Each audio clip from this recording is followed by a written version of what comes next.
नमस्कार दोस्तों, मैं हूं doctor Ashish Aron. I am consultant peripheral vascular and endovascular surgery practising at Jaipur. आज हम एक बहुत ही कॉमन समस्या के बारे में बात करेंगे, वेरिकोज वेन्स, जो कि डायग्नोसिस से ज़्यादा मिसडायग्नोज्ड हो चुकी है। जिन पेशेंट्स को वेरिकोज वेन है वो आइडेंटिफाई नहीं कर पाते उनको है, जिनको नहीं है वो परेशान रहते हैं कि हमको वेरिकोज वेन्स है। इस चीज़ का प्रॉपर डायग्नोसिस व प्रॉपर ट्रीटमेंट बड़ा इंपॉर्टेंट है। आज हम एक छोटे टॉपिक पे बात करेंगे, वेरिकोज वेन होती क्या है। वेरिकोज वेन्स सुपरफिशियल वेन्स हैं, जो चमड़ी के नीचे वेन्स होती हैं, जिनका साइज़ बड़ा हो गया है।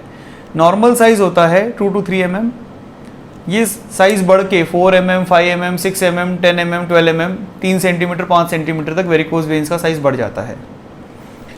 ये क्यों बढ़ता है? There are many reasons for varicose veins. Most common is idiopathic, कि जेनेटिक कुछ है कारण, पिताजी को है, माताजी को है, उसके कारण वो कहते हैं कि हमारे परिवार में कई लोगों को नसें फूली हुई है। ये फीमेल्स में, लेडीज़ में, जेंट्स के कंपैरिजन में 4 गुना ज़्यादा कॉमन है। उसके मुख्य कारण है प्रेगनेंसी और लंबे टाइम तक उनका किचन में खड़े रहना, या फिर स्टैंडिंग जॉब ज़्यादा है। और जो स्टैंडिंग जॉब वाले लोग होते हैं, जैसे army personnel, shopkeepers who are standing, या फिर चौकीदार लोग हो गए, या जिनको खड़े रह के बहुत लंबे समय तक काम करना है, उनमें ये समस्या ज़्यादा कॉमनली पाई जाती है as compared to other people.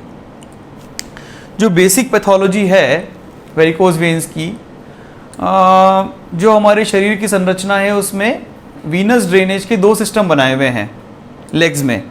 एक होता है सुपरफिशियल वीनस सिस्टम, एक होता है deep venous system. Superficial venous system चमड़ी के नीचे नीचे होता है। डीप वीनस सिस्टम एक तरह से डीप होता है, हड्डियों के पास चल रहा होता है।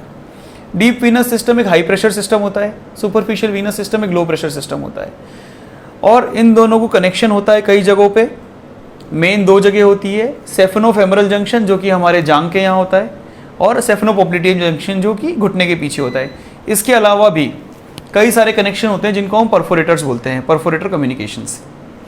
अब होता क्या है कि ये जो कम्युनिकेशंस हैं ये वेल्व के द्वारा गार्डेड होते हैं, जिससे कि जो डीप वीनस सिस्टम है उससे खून सुपरफिशियल वीनस सिस्टम में ना जाए, लेकिन सुपरफिशियल वीनस सिस्टम से खून डीप वीनस सिस्टम में चला जाए।